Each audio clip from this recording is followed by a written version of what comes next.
ভবিষ্যৎ প্রজন্ম দেখেন কিভাবে মোবাইল চালায়, দেখেন ভবিষ্যৎ প্রজন্ম একবার ভাবেন এই জাতির কাছ থেকে কি আশা করা যায়। দেখেন দেখেন মোবাইলের ভিতরে ঢুকে গেছে, ডান বাম কোনো দিকে কি হয়ে যাচ্ছে দেখার সময় নেই।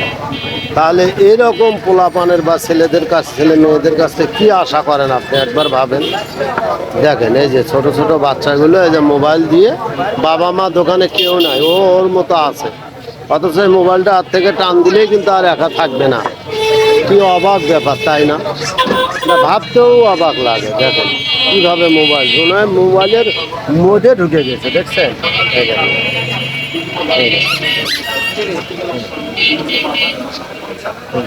দেখেন কীভাবে চালায় মোবাইল।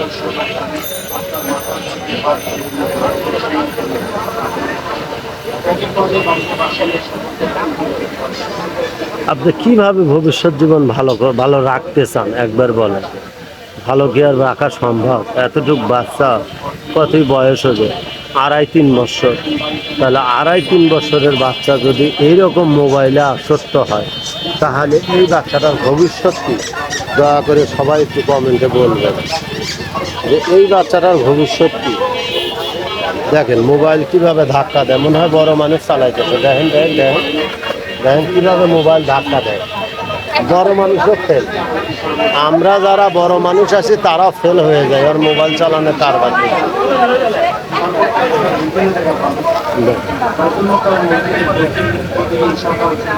দেখেন ওগুলো দেখার সময় নেই, ওর মতো চলছে।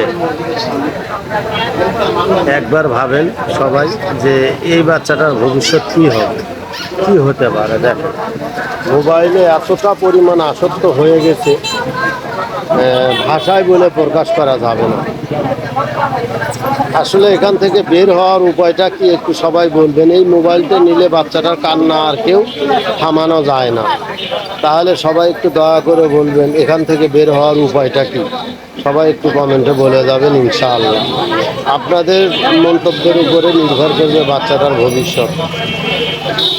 ওর বাবা মা বিভিন্নভাবে চেষ্টা করছে যাতে মোবাইল না দেওয়া যায়, কিন্তু আসলে ও মোবাইল ছাড়া 1 সেকেন্ডও থাকতে চায় না।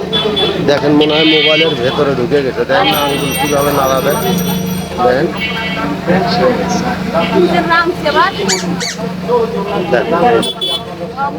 মোবাইল কিভাবে ধাক্কা দেয়, মনে হয় বড় মানুষ, আমরা যারা বড় মানুষ আছি তারাও ফেল হয়ে যায়। তো যাই হোক দর্শক, যদি কেউ ফেসবুক থেকে দেখে থাকেন তাহলে অবশ্যই পেজটা ফলো করবেন, আর যারা ইউটিউব থেকে দেখছেন অবশ্যই চ্যানেলটা সাবস্ক্রাইব করে পাশে থাকবেন ইনশাআল্লাহ। আবার দেখা হবে নতুন কোনো ভিডিওতে। অবশ্যই কমেন্ট করে বলে যাবেন বাচ্চাটার ভবিষ্যৎ কী।